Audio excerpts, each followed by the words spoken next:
अन्नू और हिमेश की हाल ही में शादी हुई थी। वो अपने घर परिवार से दूर मुंबई शहर में रहते थे क्योंकि हिमेश एक बहुत बड़े कंपनी में जॉब करता था। अन्नू एक हाउसवाइफ थी और दोनों ही पति पत्नी में खूब ही प्यार था। आज ना आप जल्दी घर आइएगा, हम दोनों साथ में घूमने चलेंगे, ठीक है जी? हाँ हाँ, आ जाऊंगा, तुम बिल्कुल टेंशन मत लो। फिर जहाँ तुम्हारा मन होगा वहाँ चलेंगे। ठीक है, जाइए, आप ऑफिस जाइए, नहीं तो आपको लेट हो जाएगा। ठीक है, लेकिन मैं तुम्हें बहुत मिस करूंगा ऑफिस में। तुम्हारे बिना मुझे अच्छा नहीं लगता। हिमेश ऑफिस आता है। वहाँ एक नई लड़की ने काम करना शुरू किया होता है जिसका नाम था दिशा। वो बहुत ही सुंदर होती है और सभी उसे बहुत पसंद करते हैं। वो दोनों काम के सिलसिले में एक दूसरे से मिलते रहते और देखते ही देखते करीब आ जाते हैं। हिमेश, मैं तुम्हें बहुत पसंद करती हूँ और मैं इतने टाइम से तुम्हें जानती हूँ, तो मैं तुमसे शादी भी करना चाहती हूँ। तो क्या तुम मुझसे शादी करने को तैयार हो? अरे दिशा जी, ये आप क्या कह रही हो? आपको पता है ना मैं शादीशुदा हूँ। फिर मैं शादी आपसे कैसे कर सकता हूँ? प्लीज इस तरह की बातें मत करिए। मुझे कोई फर्क नहीं पड़ता कि तुम शादीशुदा हो या नहीं हो। मुझे तुम बहुत पसंद हो और बस मैं तो तुमसे ही शादी करना चाहती हूँ। अरे नहीं दिशा जी, मैं आपसे शादी नहीं कर सकता हूँ। मैं शादीशुदा हूँ और मुझे मेरी पत्नी से बहुत प्यार भी है। मैं आपसे शादी नहीं कर सकता। हिमेश, मुझसे शादी कर लो, वरना मैं ऑफिस में और तुम्हारी बीवी को सबको ये बता दूंगी कि तुम्हारा और मेरा बहुत टाइम से चक्कर चल रहा है। फिर तुम्हारी बीवी तुम्हें छोड़कर चली जाएगी और तुम्हारी इज्जत भी पूरी ऑफिस में खराब हो जाएगी। इससे अच्छा चुपचाप किसी को बताए बिना मुझसे शादी कर लो, वो ही तुम्हारे लिए अच्छा रहेगा। आप मेरे साथ ऐसा क्यों कर रही हैं? भला मैंने आपका क्या बिगाड़ा है? प्लीज मेरे साथ ऐसा मत करिए।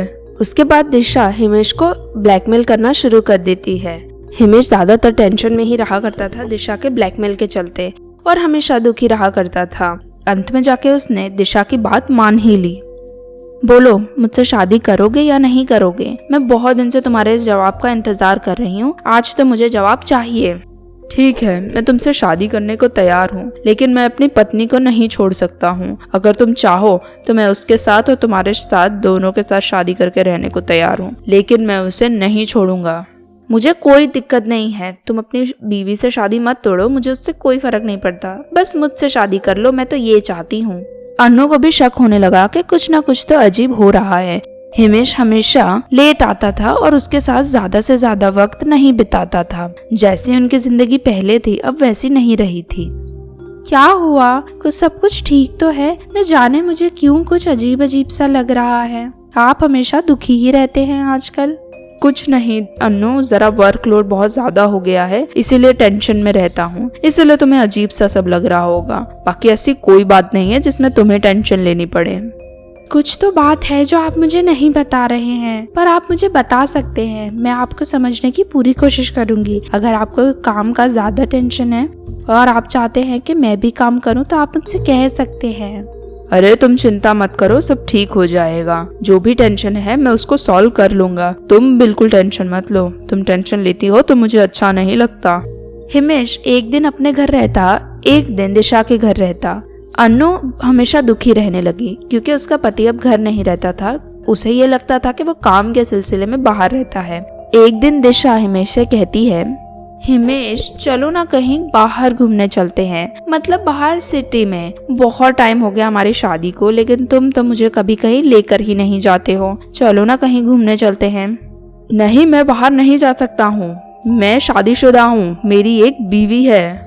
मैं भी तो तुम्हारी बीवी हूँ, मैं नहीं दिखाई देती क्या? अब चुपचाप चल रहे हो या सबको बताऊं हमने क्या किया है? तुम्हारी बीवी को बता दूं कि हमने शादी कर ली है। चलो चुपचाप। नहीं, मैं उसे छोड़कर नहीं जा सकता हूँ। वो कभी अकेली रही नहीं है, मुझे उसकी बड़ी चिंता होती है। वो अकेली नहीं रह पाएगी। मैं तुम्हारे साथ नहीं जा सकता हूँ, सॉरी। देखो, तुम्हें मेरे साथ चलना तो पड़ेगा। अगर तुम नहीं चलोगे तो मैं तुम्हारी बीवी को बता दूंगी कि तुमने मुझसे भी शादी कर ली है। फिर वो तुम्हारे परिवार वालों को बता देगी। सोचो तुम्हारी कितनी इज्जत खराब होगी। ठीक है, तुम किसी से कुछ मत कहो। तुम जहाँ कहोगी वहाँ मैं चलूंगा, बस। पर तुम किसी से कुछ भी मत कहो। चलो बताओ कहाँ चलना है। ज्यादा बहस करने के बाद हिमेश दिशा की बात मान जाता है और उसके साथ बाहर जाने के लिए तैयार हो जाता है। अन्नू, मैं हफ्ते भर के लिए बिजनेस के काम से थोड़ा बाहर जा रहा हूँ। जल्दी वापस आ जाऊंगा, तुम चिंता मत करना, ठीक है? और अपना ख्याल रखना। अगर आप बिजनेस के लिए जा रहे हैं तो मैं भी साथ में चलूंगी। मैं इतने दिन घर में अकेली नहीं रहने वाली हूँ। नहीं नहीं अन्नू, तुम नहीं चल सकती हो। सिर्फ ऑफिस में इम्पोर्टेंट लोग ही जा रहे हैं और फैमिली वालों को लाने से मना बोला है, इसलिए, वरना तुम्हें मैं कभी ना ले जाऊं। ऐसा होता है क्या? आप पहले ऐसा कभी नहीं करते थे। जहाँ भी जाते थे मुझे साथ में लेके जाते थे। इतने सारे दिन के लिए घर में आपने मुझे अकेला आज तक कभी नहीं छोड़ा। पता नहीं अब आपको क्या हो गया है, आप मुझे कहीं अपने साथ लेकर जाना पसंद ही नहीं करते हैं। सॉरी अन्नू, मुझे माफ कर दो, लेकिन तुम्हें भी जरा समझना होगा कि मैं तुम्हें क्यों नहीं ले जा रहा हूँ। अगली बार जाऊंगा तो पक्का तुम्हें ले जाऊंगा, पर इस बार तुम्हें नहीं ले जा सकता। ऐसा कह के हिमेश वहाँ से चला जाता है। अन्नू को कुछ गड़बड़ लगती है, इसलिए वो हिमेश का पीछा करते करते उसके पीछे जाती है और आगे जाके देखती है कि हिमेश दिशा से मिल रहा है। वो उन दोनों की बातें सुनती है। अरे हिमेश, मैं तुम्हारा कब से इंतजार कर रही थी। आज तो तुमने आने में बड़ी देर लगा दी। मुझे बिल्कुल अच्छा नहीं लगता है जब तुम उस अन्नू के पास इतनी देर तक रुकते हो। चलो अब चलते हैं। हमें जल्दी ही वापस आना पड़ेगा। अब अन्नू को शक होने लगा है और उसे इतनी देर तक छोड़ने की मेरी भी हिम्मत नहीं होती है। जल्दी वापस आना पड़ेगा, समझ गई ना दिशा? हाँ हाँ, जल्दी वापस आ जाएंगे। भला तुम्हें तुम्हारी अन्नू के बिना चलता ही कहाँ है। हाँ, इतनी अन्नू की चिंता थी तो शादी क्यों करी मुझसे। अन्नू सब कुछ सुन लेती है और फिर अन्नू जोर से बोलती है, हिमेश, ये सब क्या हो रहा है? ये लड़की कौन है और आप ये दोनों क्या बातें कर रहे हो? अन्नू, तुम यहाँ क्या कर रही हो?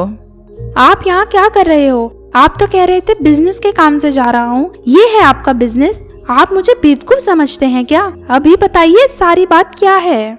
हिमेश सारी बात अन्नू को बताता है, जो सुन के अन्नू के पैरों तले जमीन खिसक जाती है। वो गुस्से में हिमेश से कहती है, क्या शादी कर ली?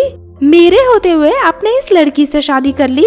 आप ऐसा कैसे कर सकते हैं हिमेश? मुझे माफ कर दो अन्नू, लेकिन दिशा मुझे बहुत समय से ब्लैकमेल कर रही थी कि अगर मैं उससे शादी नहीं करूंगा तो वो ऑफिस में मेरा नाम खराब कर देगी और तुम्हारे और मेरा रिश्ता भी तोड़ देगी। इसलिए मुझे उससे शादी करनी पड़ी। पर अगर मैं तुम्हें बताता तो तुम मुझे छोड़कर चली जाती ना अन्नू, इसलिए मैंने तुम्हें नहीं कहा। हो सके तो तुम मुझे समझ सकती हो ना अन्नू, मैं तुम्हारा पति हूँ। छोड़कर तो मैं आपको अभी भी जा रही हूँ। आपको क्या लगता है आप मुझे ये घर वाली बाहर वाली के नाटक में फंसाएंगे तो मैं मेरी जिंदगी इसी में बर्बाद कर लूंगी? बिल्कुल भी नहीं। अगर आप जरा से भी अच्छे इंसान होते तो आप इससे शादी नहीं करते, बल्कि मुझे सब सच सच बताते। लेकिन आपने इससे शादी कर ली। अब मैं आपको छोड़कर जा रही हूँ। आप जिंदगी भर इसी के साथ रहिएगा। आप इसी लायक हो। नहीं अन्नू, प्लीज मुझे छोड़कर मत जाओ। प्लीज, तुम जो कहोगी मैं वो सब करूँगा, पर प्लीज मुझे छोड़कर मत जाओ अन्नू। ऐसा कह के अन्नू वहाँ से चली जाती है और अपने माता पिता के घर चली जाती है। वो हिमेश के साथ सारे रिश्ते तोड़ देती है और कभी वापस नहीं आती है। हिमेश अब हमेशा के लिए दिशा के साथ रहने लगता है।